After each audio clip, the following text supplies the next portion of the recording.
that huge little brains to where they just, if you don't have good, settled-minded cattle, they'll become reactive and they'll like lose their mind and try to jump a fence.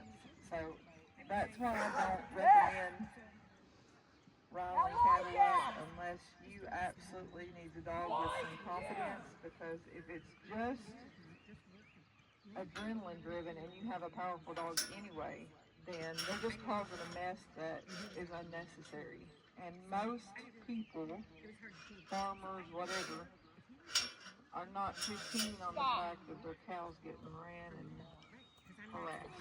Especially right now with cattle prices being really high. You do not want to run those pounds off the cows. And the calmer you can keep them and settled and get your dog to understand they can work them calm, they still have the power, the better long-term using the dog it'll be on a regular farm or ranch.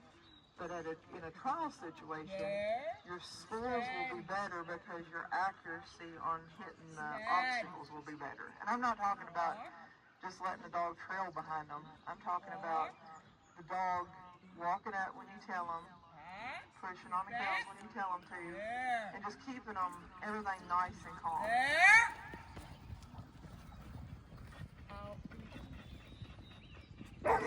So you see how he slices like that? I would be pushing him out wide because he's causing them to run. He's causing them to run so that he can play catch and go catch them. So whenever I teach a dog to cover, I'm teaching them to cover wide, like out really, really wide.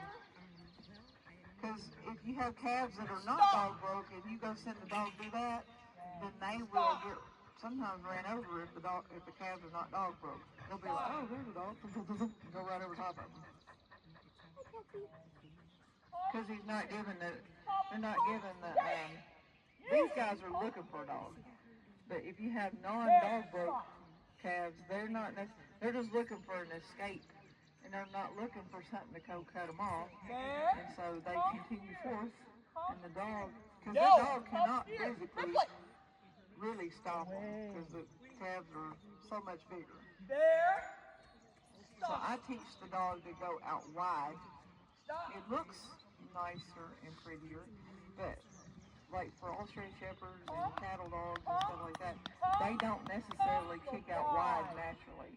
If you have a border collie, they will kick out wider, and they'll be like, okay, some of them will cut in and slice. I'm not saying that they're all perfectly getting out around them, but they're more prone to getting out naturally versus Australian Shepherds and cattle dogs and some of the other herding breeds.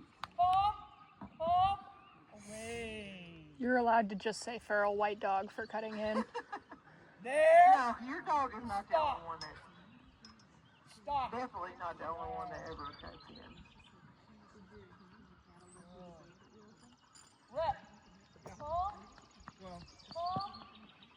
I didn't put any mineral in that pasture. So I drove out there. They're not my cattle. I haven't had them very long, and they're you come here! He's liking to stir a little bit of a mess there, isn't he? Yeah. There! I went out there with the Kubota, and they Ripley, come! Ripley! called them like they might have That'll do! Stop! Stop! Stop!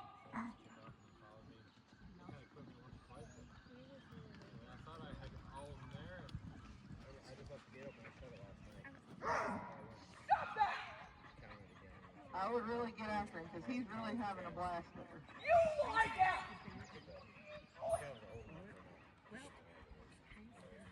Lie down! You! He is Lie down! I'd make him come back to you. He knows. Yeah, that's what I wanted. I want him out the fence. There, that'll do. Now come here.